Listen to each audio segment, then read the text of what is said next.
Today I want to share with you 5 poses that you can practice with your child for deeper connection. Now, I am not doing a video that's, hey, practice along with me, and I'm doing this because I really want you to practice these poses together.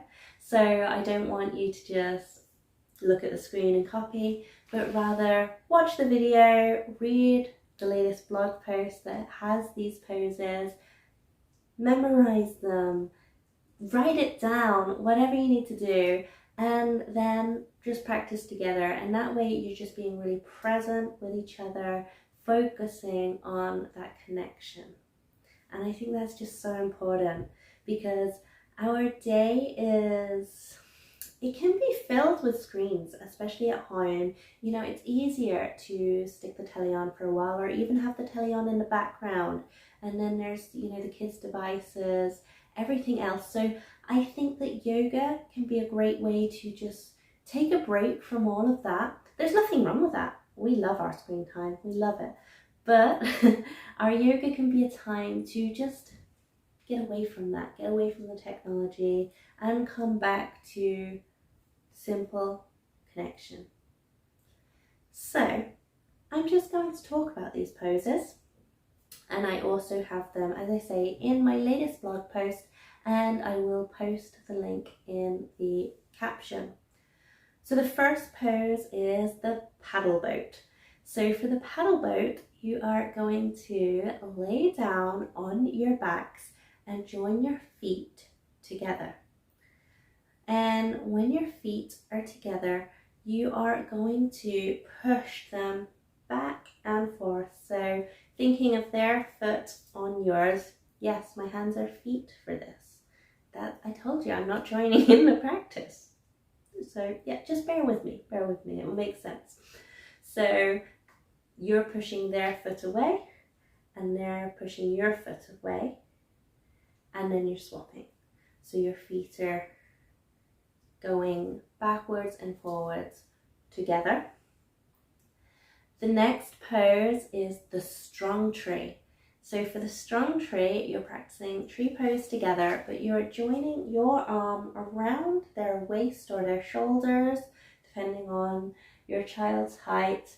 And then your outside hand, so your arm is around them, your outside hand is going to come in to join their hand.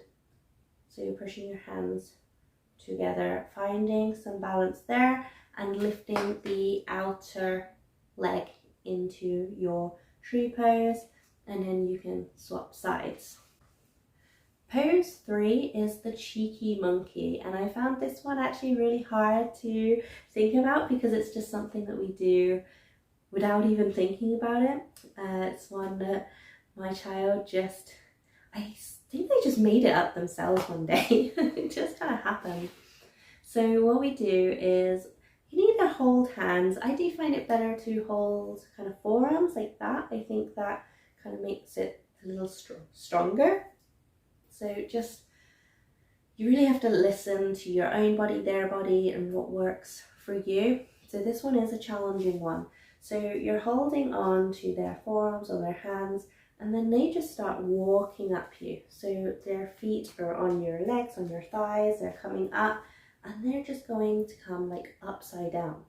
So you've got them nice and strong. So you're really pressing into your own feet, finding your own strength, your own stability there, and they're just upside down.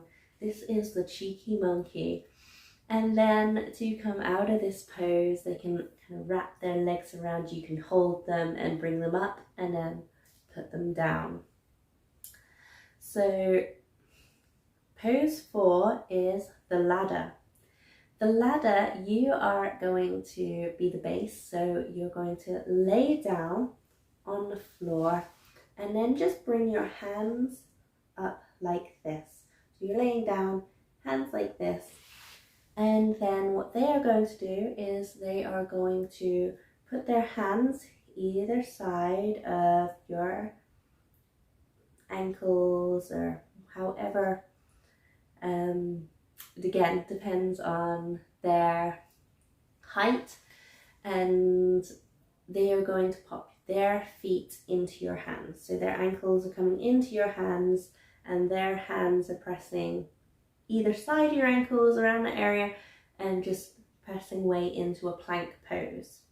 So wherever that is, that they are in a plank pose, and that is the double ladder. The next pose is lizard on a rock. This is a really nice one for ending your practice together, a nice relaxing one where you come into a child's pose or a rock pose, and your child sits on the base of your back there, and then you lean back, they open up through the shoulders, relax their arms, relax their head back, and it can help to have someone else to help guide them onto your back, especially the first time practicing this one. So just play around with it and then just focus on how that feels. How is that feeling for them? How is it feeling for you? Does it feel okay for you? Is it too much on your knees? Do you need some extra support there? Do you need a bolster or a cushion under you supporting you? Maybe it's not right at all. So just play around with it.